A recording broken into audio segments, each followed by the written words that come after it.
Do you want an easy way to paint soulful faces on your mixed media backgrounds, but you are worried they won't look right or you'll mess them up? Well, you don't need perfect drawing skills and you don't need years of practice. I designed this Essence of Flow Stencil in collaboration with StencilGirl because I wanted a way to add expressive, soulful faces without overthinking it. And it has become one of my favorite stencils. I will show you exactly how I use it and how you can create a beautiful face in just a few simple steps. So let's get started.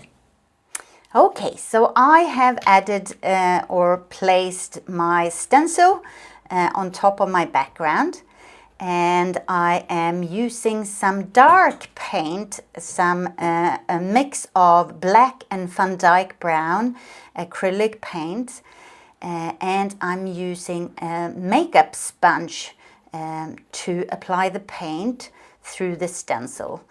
And I'm keeping the stencil very still during the process, and I'm trying to keep my sponge quite dry, so not too much paint, just a little bit of paint, and then I dab the pattern of the stencil with the dark paint.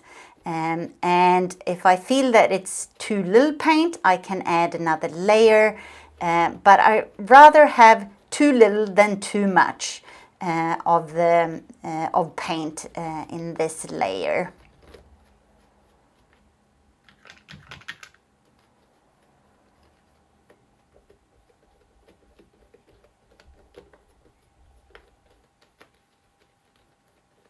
And when I feel that I have paint everywhere and I feel happy, I lift my stencil and voila, here we have the face.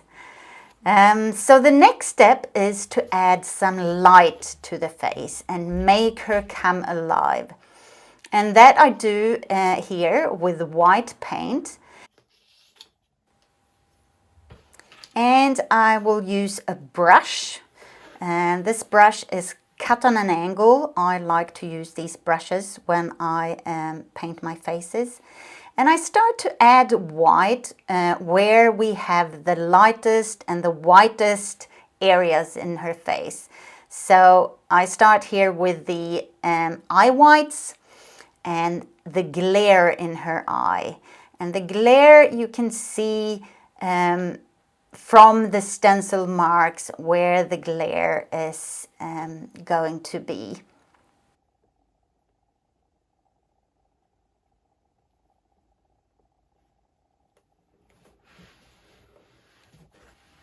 And then I will add light to her face with my palette knife. And I use my palette knife when I add light to her face or to my faces, because I think that that makes it more random and it looks more like a reflection of light on a surface. And I cannot be that precise.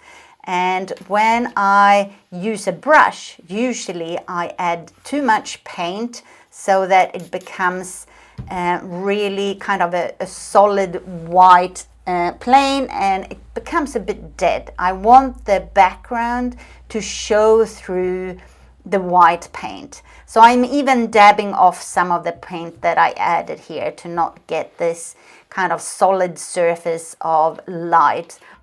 I want the background to really shine through and be an important part of her face.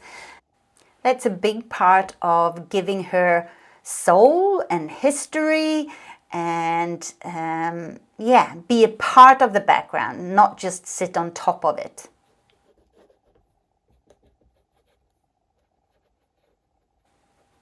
So I add light to the parts that are sticking out above the eyebrows, just below the eyebrows, the cheeks, the chin, the bottom lip, and the back of her nose. So here I'm using my brush, but as you can see, I'm kind of dabbing the paint on. I'm not painting it. I'm not covering anything. I'm just adding some light here and there to really get the background to shine through. And I rather add paint several times instead of using thick layers. And now I'm using the stencil again, so I am trying to place it in the same place as last time. That can be a little bit tricky, but it is possible. So it's just to kind of move it a little bit until you feel that you don't have any of the background shining through, but the black marks. And then I use my makeup sponge again, and I add a layer of darkest dark, so almost black, not totally black, because I always mix in a little bit of some kind of brown, Van Dyke brown I use here, but very dark to some parts, and here it is the left side of her face. And this is to really create some real contrast between light and dark, to get your eyes to have something to really focus on. And then I added some water to my palette, to my dark paint, and I will add some shadows to her face. So some dark parts that are still transparent. So I added water to my paint, and I add this with the brush, and I am adding this to the parts of her face that is a little bit further back. So the corners of her eyes, under her bottom lip,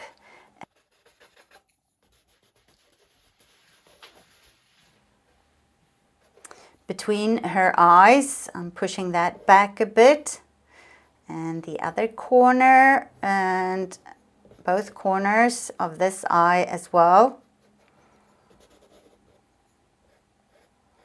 And her eye socket is a little bit pushed back, both of the eye sockets. The side of her nose and the side of her face and under her cheeks. So a little bit of shadow where I want to push back a little bit. And then under the chin. And as you can see, I'm jumping back and forth and kind of adding a little bit of dark. And my brush is very dry. It's not much paint on it, and the paint is very diluted.